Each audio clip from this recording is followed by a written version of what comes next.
It was a very intense day at the comedians on board All In, filled with a lot of exciting matches. Before I begin, let me show you a quote by Tartacore. So the winner of the game is the player who makes the next to last mistake. Now this was said by Tartacore. So what he basically means that the player who makes the last mistake usually loses. So in this video, I'm going to take you through those last moments or the game-changing moments of the day. Let's get started. I have this game here between Abhijay Negi and Gamerfleet, and Abhijay was white. Here you can see that these two rooks on the g8 are holding on and they are preventing e8 queen. But in this position, Gamerfleet played rook b5 and that loses the control of the last rank. After king d6, he still had a chance to play rook to e8 and keep the control. But in this position, after rook b5, king d6, he played rook b6, and then after king d7, rook into rook, king into rook, and e8 queen was coming, and that's the reason why white won. So this was again a nice game. Next we have Abhyudaya versus Gautami. Their first game ended in a draw, and then they played the next game. So I would say here the game-changing moment was already on move 3, where white just gave away a piece with the pawn, and then the pawn is here on f6, so simply captured the knight. So then after that, Gautami never really gave any chance to her opponent, and it was a really nice game. Next we have Angad. So their first game also ended in a draw, and they played another 5-minute game. And here in this position, B Stats has just played his knight to b6, and here he should have probably played something like bishop f3, but Angad played bishop to c1. Now this is a mistake and gives a lot of chance to the opponent because there's bishop c5 check, and it was found by B Stats, which is impressive. And here Angad had to go king f1, but he went king to h2, and now the drawback of this move is that it loses control over f2. So bishop f2 was winning for B Stats, but he played rook takes d5. And here is a good puzzle for all of you to solve. This is white to play and win. It's not easy. I mean, even I was surprised to see this tactic. In this position, white has a very nice and sneaky tactic with bishop into a6, because the e8 rook is hanging. So this rook cannot be taken as this is hanging. The bishop cannot be taken as this is hanging. So if rook takes rook, white simply plays rook takes e1 and again threatens to go with the back rank mate. And so that means b7 is also going to hang. So this was a great opportunity for Angad to pick up 2 pawns, but he played a rook takes d5, and after knight takes d5, he got stuck in this terrible pin, and then there's bishop f2 coming, and that was the end. Next we have Abish Matthew versus Dal Khichdi and Kaniz. So I loved watching this game. Now, if this is not magic, then what is? You know, the way Abish Matthew brings magic onto the board, I'm impressed. And he does this every time. It's amazing. You know, if I get a chance to talk to him, I'm going to ask, how are you able to get your pieces into that zone where the king walks and does the magic? So this is really something unusual, and I'm not sure if he's doing it deliberately. It's just happening, you know, his existence, and then there is this magic on the board, which is new to me, and I have not seen anybody else doing this magic. So impressive. I'm a fan of Grandmaster Abish Matthew. In this position, white played f8 queen, and here Abish played knight to e5, and you can see the evaluation bar going up. The reason is that there is a skewer or an x-ray attack. So white to move, and here white could have picked up the queen with queen check, but that did not happen. Here white played queen e7, and now there was a checkmate in one, but eventually Abish went on to win this game on time. Next we have Rao Subramania versus Samara Reyna, where Samara was black, and the game changing moment was this position after pawn went to e3. So instead of e3, you can see that the knight is actually being protected by the pawn, but by playing e3 he just gave up the knight. Now the game changing moment here is that as usual, Samara Reyna used his JNK gambit and gave away his rook at the end, but he won on time. in this position. So yes, Samay is still in the contention. I mean, he was playing really well in the opening, but then in the mid he lost his thread and then he won on time. Amazing, it was a very exciting match. Next we have Joel versus Rohan, and Joel came very close to losing this game. In this position, he played b3 and that was a blunder. The blunder because the king is protecting the rook and the king is forced to leave the support after rook b4 check, and the king has to leave king c3 and king takes c5. The one good thing that Joel did after this position is that he kept blitzing out his moves, putting his opponent into pressure, and eventually he won the game on time. And then in the final position, after a4, he picked up the rook. This position is still losing, but he won on time. Next, we have Karan Singh Magic versus Vivek M. Desai, and he employed the Alapin. And the critical moment is here, the game-changing moment is here. White to play and actually seek a strong initiative.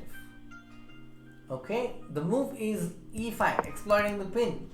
And yes, it's a pawn sacrifice.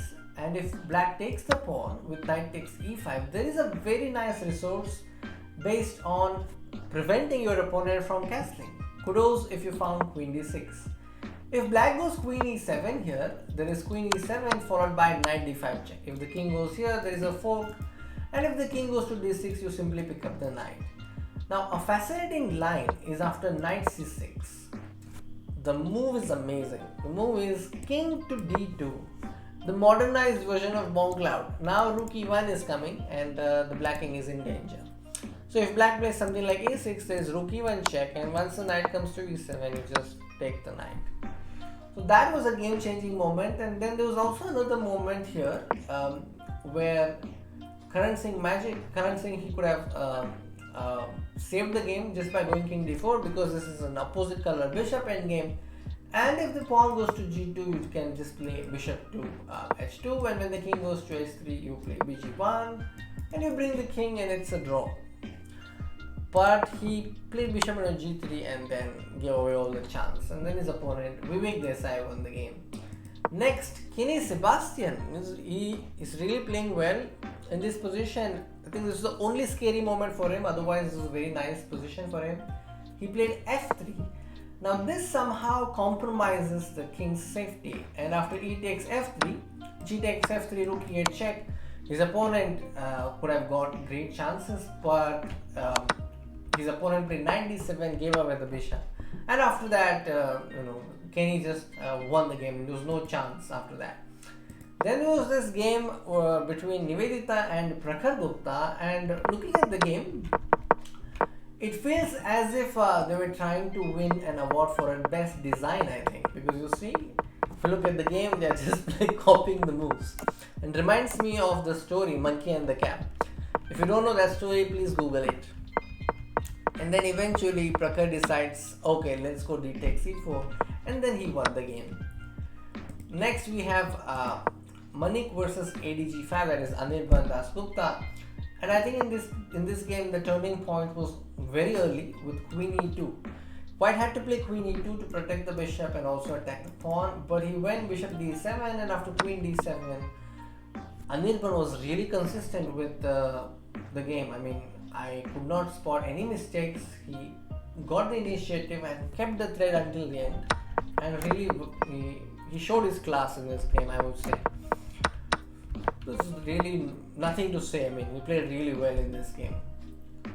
Next we have Raj versus Praneeth, and in this game Praneeth gave away the queen quite early in this position. Like here, after c3 he played queen d5, probably mouse it, I'm not sure, but and after e5 Raj won the game. Then we have Sonali Thakur versus Sapan Verma, and this was the position I want to highlight. Here it's white to move, and Sonali played f3. The drawback is that the pawn on f2 was protecting the g3 pawn, but once it goes to f3, the g3 has no support and the pawn is lost. So white could have probably played something like knight takes knight, and then just continued the game normally, but with f3 the king is in danger, the pawns are lost, and then in a few moves it's already a mate by Sapan. And then we have a game of Suhani. So Suhani was actually losing. She played her opening well and then blundered a piece, and then she reached this position. And she spotted knight g5. Smart threat because it's threatening mate in 1. And here Munawar could not spot the mating threat. He could have defended that threat in different ways. He could have also just castled, but he picked up the knight on a4 and lost the game. It's important to note that the rook is covering the d file, so queen f7 is a mate. The king has no escape. So that was how Suhani won the game. And then we have Sumit Saurav versus Biswa Kalyan. Biswa played a very good opening, and in this position Sumit Saurav made things slightly more difficult for himself by playing knight to c3 because the bishop lacks space, and after e5 Sumit had to find this knight jump, attacking the queen and then making room for his bishop. But he could not do that. He played knight takes d5, and then after knight d5 Biswa won the piece and then never gave any chance. So yeah, it's getting really tough these days in comedians on board. Then we have this game of Vaibhav versus Nishant, and the turning point I think is this position where Nishant Tanwar had to just drop his knight back to f6. But he put his knight on the rim, which is usually dim. So after knight h6, here Vaibhav Saitya played queen g3, intending to go bishop into h6, and king h8 is the only move here, or let's say bishop h4, but he played g6, giving away the knight, and in a few moves Vaibhav was already able to checkmate his opponent. Next it was Yaya versus Akash Gupta. A very nice game. I love the position that came in this. Game. I'm coming here in this position after king d3. It's black to play. It's your chance. What will you do as black? I love this move. It's c4 check. King walks. King takes c4. So then the king hunt begins. You go bishop e6 check, and if you go knight d5, then there is just rook c8, followed by queen b5 and mate. It's very similar to the tactic that we posted yesterday on chess.com.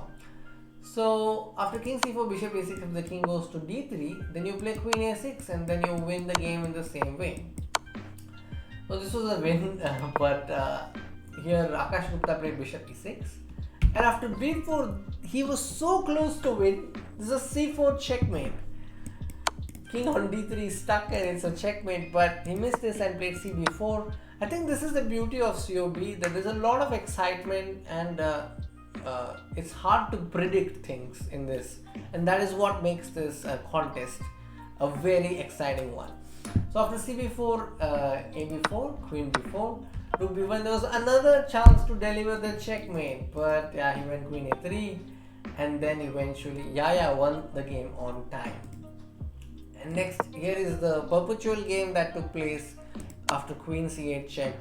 Ankit could have played king h7 and kept the game going because he's having two queens, but he decided to just repeat, and then they entered the next 5+0, which I've already covered. So those were the games that I saw, and I also shared all the turning moments, game-changing moments of the day one. And I hope you liked my coverage, and yes, let's look forward to day 2 and some more exciting games. The pairings are ready, as you can see. Very interesting games again. The tournament begins at 12, and yes, I also saw a lot of you have commented in the giveaway. I wish you all the best, and I'll be back with another video soon. Until then, take care. Bye bye.